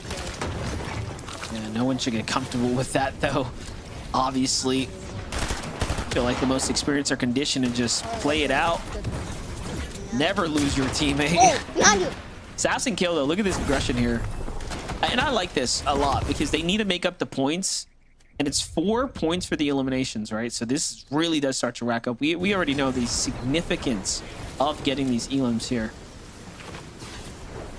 I like the way you say that too, because usually, you know, I wait till game 3 is over. I wait for the halfway point, see where they're at in the leaderboard. I'm like, okay, this team has to get aggressive. This team needs to do the bare minimum, while this team might need just 1 win. Why wait until the halfway point? Give yourself a realistic chance. If they can somehow, in this game, pull up a 10 elimination victory royale, that'll be at least 100 points. It'll definitely bolster their chances and probability to making it into the Summit Land. But for Jibes, Causers has already went down. He has to wait. He has to wait for that team to rotate on out to give himself a good opportunity to get that reboot card and get his team back into the game. The zone is forcing that team away, so there will be ample time to make that be the case. Things are heating up now, though. Surge is going to start giving the players their warnings here. Zifta, 300 above. 20 in help on the other side. A team that is in the qualification range right now. He fell short just in that last game, kind of getting stuck here at that 68 points. Small mistake right there on the shockwave, but it's not going to be the end of the world. It's kind of interesting, though, for them to be disengaging right now, even though they're not exactly the safest from the Surge line. Threats and Veer continuing to have that issue as well. You haven't been dominant in damage, but overall they've been better after game number 1. Look at Kale and Saps. They keep keying everything. This is crazy. Taking every single bit of her. That's another one on the issue as well. So for G-Money, he already got the guy back up once. He's going to have to do it again. He does look like Kale and Saps. We're looking to rotate on out, but G-Money gives up those audio visuals. He's able to get the reboot card, probably necessary because you see he only has 200 gold, so he will not be able to purchase it as he's sitting right back up. Does look like he's going to try to get the reboot, but for Saps and Kale, they realize the zone is pulling further and further away. When we were watching Threads, we saw he was like at the edge of zone over towards Scribbly, and we're already in the 5th. So it's going to be 2 tick of damage per second you stay in the storm, and if they're here when the 6th zone pops, it's going to be 5 damage. Oh, look at that. That timing, though, is because the reboot van went off right as they were going to that blob just to make the rotates. Just ends up working out. Good timing. You have Cam and Skittler. Yeah, Full high ground position here. 4 elims. We saw them get those early elims off their drop spot. Clearly it's paid into their benefit now. You have some decent damage. Oh, Bucky? Bucky and Zen on the other side. How's it looking for the boys? Keeping it interesting for us as they continue to fight bright. Ooh, pressure's on, though. It's cost them a lot of heals here. So clearly the rotates not the cleanest. Yeah, Like I said, 3 different zones so far. That's got to be a blessing. One going all the way towards the south with the eastern lean. Last game we had the north. This time we got a little bit towards the southwest. Zen and Bucky again, 200 above the damage threshold. But you see empty item slots, far pulls. Bucky getting dropped down to 28 HP. And as the next zone does appear, you see the Storm Surge threshold. They're now 240 below. They're going to end up on the stack side of the zone. So there is going to be chances, but those chances are going to come with its own risk. Yeah, I like what they did, though, using the shockwaves to get up and over the mountain and save as much material as possible. I mean, they're already light, but you just have this team on height right here with a perfect view down. They have to do something about this, either contest them or something. You can't keep letting them shoot for free like this. You already see a team of the third party too as they inch closer and closer to Mason and Aiden. In the distance, they see it. They could try to fire shots in that direction. Even if they bleed shot through, that is success for other teams in this lobby. But Bucky and Zen, they are on a clock. Aiden and Mason on the other side, they're 566 above the damage threshold. They don't need this fight, but they might not necessarily have a choice because now Storm Surge is active. Every 7 seconds, 25 damage. Bucky and Zen are on a clock, but there goes a good beam coming out from Bucky, but they're still below that threshold. That was a sick lineup right there, but couldn't get enough damage. Just 130 below now. They still have overdrives. Into the box they go. And they're fully committing here onto Mason. Just missing one of the more important shots, but they get the follow-up there. And all of a sudden now they are back in the game, and they catch Mason before he can actually stop and heal. So they will also get rewarded with a pizza box to talk about the most optimal loot you could have found in a situation here. Just unfortunate for Bucky and Zen. Another far pull does not get any easier. They instantly have to open up, shockwave out. You see when it comes to the heals, they're at the bare minimum. They had to use most of that pizza just to get their HP and shield up for this rotation. Osid, Scare coming off a big win, 139 points so far on that leaderboard, but they're barely above themselves. Yes, 19 players do need to go down. If you have the heals, you can out-heal it, but that's not going to be the case here for Osid and Scare. Yeah, look at this. The rotate has to come down and over. I like that play. Knows that he can't stay exposed for too long. Still, they got to hunt for much more damage. Meanwhile, they find Bobby here. Straight pieces him up. Oh, no. Even after all that damage they found onto Bobby was not enough to obviously alleviate the full damage of the surge here. Scare's still solo right now, 37 below. Finds Taki in the storm, tries to do the same thing to him. But Taki playing a little bit sharper. The lobby turns in. Down he goes. Taki gets rewarded with the points there, too. The Saber's just tough. Even though he does get the elim, the points, can clean up the loot, doesn't mean his position's any better. Stuck inside of the zone and a max pull on top of that. For Yamzo and Josh, though, again, back-to-back games where they're over 500 damage above the threshold. They land at the top of the mountain, so they don't have very many off-spawn opportunities. They have to get their damage while rotating all the way down to Riptides. Not going to be the easiest thing in the world, but they're figuring out a way to make it work. Threats as well. You've seen a whole different show from him coming in this game. Instead of down surge, they're 700 above. And you're really seeing a lot of the teams that we saw in either previous games or early on in this one that were in a bad position really picking up the pace. Bucky and Zen, 200 above, and now they have a whole different loadout. They have not gotten lucky with the zones at all. Look at how many shockwaves they've used time in and time out just to continue to try to get to the safe zone. That's going to be the last of their mobility and pretty much the last of their heals as well here. Zen trying to figure out where is Bucky. Has no clean pathway towards him. Doubles back to his base for now. And each side just going to play this one out as a solo for here. Oh yeah, look, Zen's name way off to the west side here. So they're on two opposite sides right now. It's going to be super important for Zen right now to try to hit these shots here. That's going to keep him in the game. He gets one, though. That's a huge moment of relief here. And even if he falls, even if he could just do enough damage for Bucky, that's going to be the difference that's going to allow Bucky to have some time to build a runway for himself. 7 players have to fall now. This is crazy.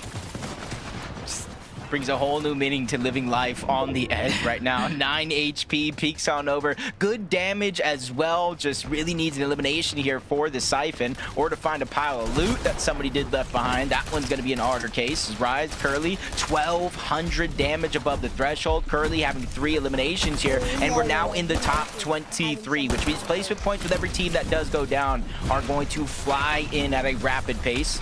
But for Curly and Rise, they kind of got blessed a little bit on this rotation. Multiple teams going to have to use those shockwaves to get up and over them, including Bucky, who loses Zen along the way. So there's a lot of pressure on him to perform. They made up for their blunders in game 1 with a Zen clutch, but now Bucky's going to have to share that role.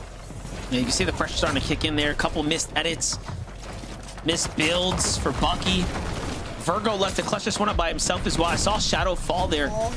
Zen's down, Bucky's down now. They're gonna finish just outside the big placement points here. 22nd for them. Virgo playing the cone here. He still has plenty to work with. He's in a much better position to try to clutch this one up. Golden and Ozone, this is the second time now they've actually gone for height. This time, they're actually successful up top. They're at 112 points. Keep in mind, with Scare and Osid out the game, too, that's the second place coming into this is down and out. So that's going to start crunching down the numbers on the standings here.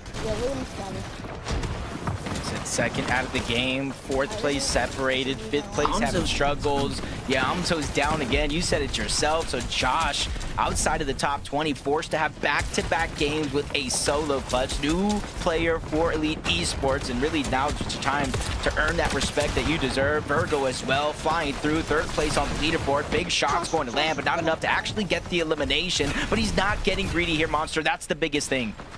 Yeah, you know, other players would stay there, try to go toe-to-toe and take the fight, but he wants to play some points. He's trying to play a smart. Eoxy dips into the storm, trying to do the same thing. Liam is just looking to stay alive right now. Liam is clutching up game after game. He did it last round. He's doing it once again. Little zone on his side here to go ahead and push him right back into the other side, but a team's on the other side of the wall. This is going to be a hard one to stay alive with, but these builds, most of them are his. How much more does he have to work with? No, stuck in the middle. Down he goes, top 15. Josh is in the same position now, 2 teams right above him. Cam's going for height, Skittles going for a height with Golden and Ozones for a little bit until Cam slams him out of the lobby, gets the elimination, and now they've taken the high ground. 154 points and counting. They have 8 eliminations here. I'm not sure how many teams down below are going to be brave enough to try to contest up above. You see Rise, you see Dragon. Virgo finally goes down. He was a solo. That's Chimp and Liam who actually clean up that elimination. Craze gets one as well, but Josh is still running wild. 44 HP. He has a dream right now, Monster, and he is dreaming big. Hopefully it doesn't become a nightmare, but he continues to go up different layers here. That's going to put him in the limelight for high ground. Instantly gets shot back down low. He has to hide behind this build. That's a whole nother team on the other side, but nobody's peeking. Josh finds recycled builds. He's his own. A big shot on Aox, but it gets stolen. No. Skittles steals away the Elim. Oh my gosh, that would have been the most important Elim for him, but look at this. Josh does end up getting some late siphon there from something else. Either way, Josh is making the biggest plays of his career right now. This is going to potentially send him to land. You know, it's the difference right now, clutching up in moments like this when you have such a long way to go. All these teams are jumping in with having a monstrous amount of elims, though. This is going to shake up the standings through and through to the end. 180 points now for Cam and Skittles. They have jumped themselves into a whole new atmosphere here, and they still have a lot left in the tank. Yeah, and this is after this one's over. It's going to be the halfway point, so you got to be smiling ear to ear, knowing that you have a little bit more control over your destiny. Scam dropping all the extra heals to Skittles, saying, hey, if this comes down to a heal off, you are going to be the guy. You've taken less storm damage, or hopefully they calculated correctly, so Cam will be the one to drop down low, play Disruptor if it does come down to it. Craze and King also underneath, but they're that ultimate low team, and they have some extra build. They're kind of hoping and praying that this zone doesn't pull them over a mountain. That's kind of crazy, you know, coming into this game, we saw Dragon with no eliminations, no points, nothing earned. All of a sudden now he finds himself inside the top 5. This is the kind of performance you are looking for. This is the one that you're hoping you can find for the next couple of games to send yourself to the land. Corvina jumps in, unfortunately couldn't quite get it. It's Cam and Skittles. Their timing is just too good right now, and they're tracking right through the builds here. And look, now down to just 5 mats here, finds a down body, wants to get the finish. They get rewarded with that as well. This is easily becoming the biggest game I think we've seen over the course of the last few weeks. Cam's waiting for Dragon to make the edit. Dragon stuck in the box. Cam falls to the storm. And this can actually give the siphon away. So Skittles has to dip off. Try to play for the heal off here. Sorry, King there. And Dragon's trying to do the same. Both sides have heals here, Jacob. This could go either way. But it should be Skittles who wins this one here and now. And it will be in the end. Yeah. Oh, wait a second. Skittles made you're it. right. No, you're, oh my you're gosh. right. It all depends on the goal. The King has been there for a while. He's getting storm sickness. The instant elimination comes in. I was doing my math too. I had to calculate everything going on. That feeling of deja vu was there. But Skittles is able to clutch up at the end of the day. That's going to be a big win and a huge boost of confidence. You have to do what you have to do to get those wins. Alright, I'll see you in the next video, guys. See ya. Oh, where's my...